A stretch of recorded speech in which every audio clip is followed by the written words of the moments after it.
I've been playing football since I was 7. My dad came to every single game and watched me play. Mr. Tucker was phenomenal. Wonderful father, wonderful husband. He would always encourage Malcolm when he played football, and he always instilled in him to do your best. My senior year was a great season. Every time I scored a touchdown, I would look up in the stands to see my family. He'd be right there clapping and smiling.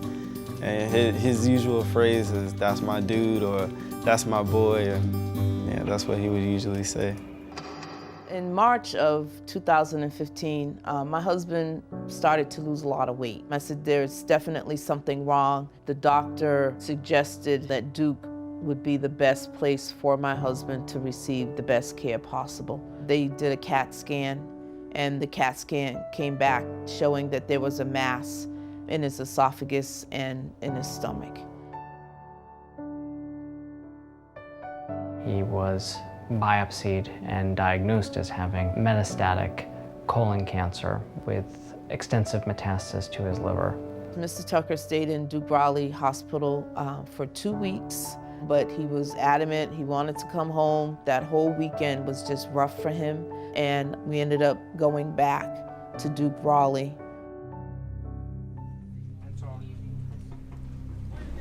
How you feeling, Mr. Tucker? They said that he was dehydrated, his kidneys were failing, and then they realized that the cancer was just so rapid. Chemotherapy was not an option, radiation was not an option. There are times where your job as a physician is to understand that the best thing that you can do is to preserve their humanity. He couldn't breathe, ended up in ICU. They called me the next day to come see him. The doctor comes out and he says, "Your husband is dying."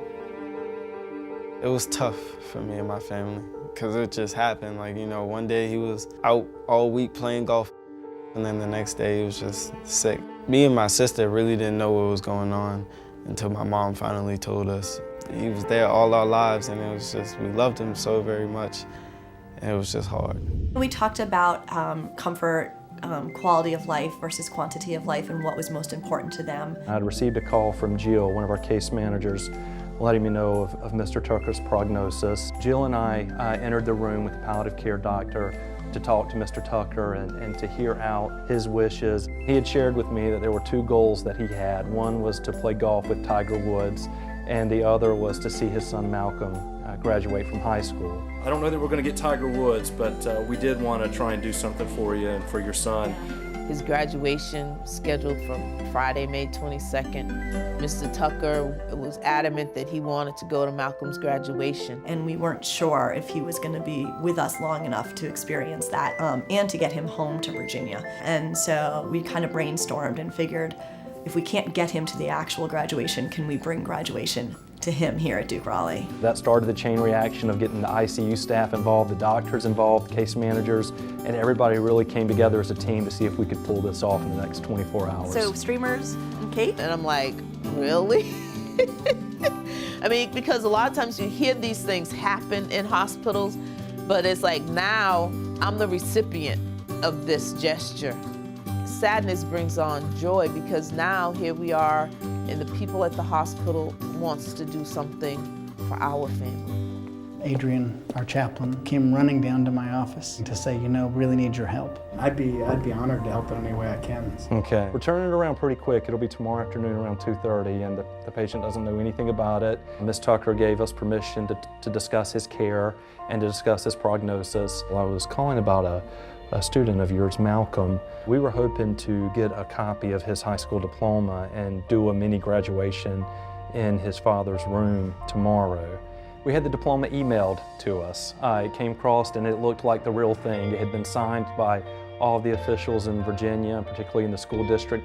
Mr. Tucker had sort of lost hope and, you know, realizing that he wasn't going to be able to attend and see his son, you know, walk the stage. Our ICU did what they do best, which is coming together in a crisis, and they, you know, they got decorations, they got a cake, and we kind of threw a party.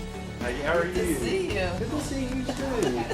Malcolm, how's it going? Going good. And I had the opportunity to catch Jackie and Malcolm when they came into the hospital that day. There was this level of excitement that we were going to be able to do something like this. As I was getting my graduation gown on, it's going through my head. I was just happy. I wouldn't be anywhere else but there with him, you know, celebrating a special time in my life.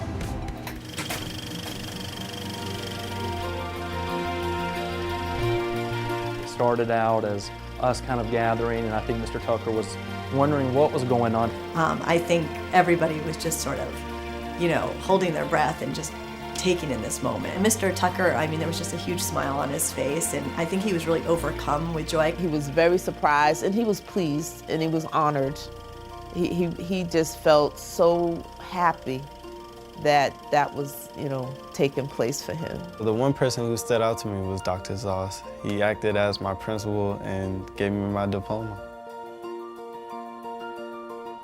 It was only afterwards when you could see the tears. You could hear Mr. Tucker talk to his son in kind of a quiet voice and express to him his love. It was one of those moments that you look back and you think, man, that as a father to a son, and to have the privilege of hearing some of that conversation was really special.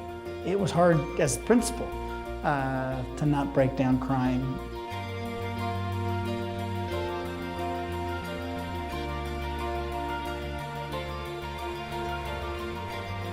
Duke Raleigh it was amazing. They're a great team. It's taught me a lot. Kindness brings you a long way. It helps other people get through what they're going through also. It was a tremendous gift. Hope and healing isn't always easy to find in a hospital setting, particularly when you have a patient who's nearing the end of life. And so I think you have to begin looking at what other hope is out there and other possible ways to bring healing into someone's life. I really appreciate all that they've done, all the support, the concern, the care that they gave to my husband, to my family and I. They went above and beyond what they were asked to do. And I'm so grateful and thankful, and I don't take that for granted. And you know, and my prayer is that they be blessed as much as they have blessed my family and I during that time in our life. My father passed away 3 days after my graduation. When things didn't go well for me, he would just say, you win some, you lose some, just fight another day. My dad would want me to just keep pushing, just keep working hard, just do what I want to do, doing what I love, making my mom proud, taking care of my sister. So it's all smiles.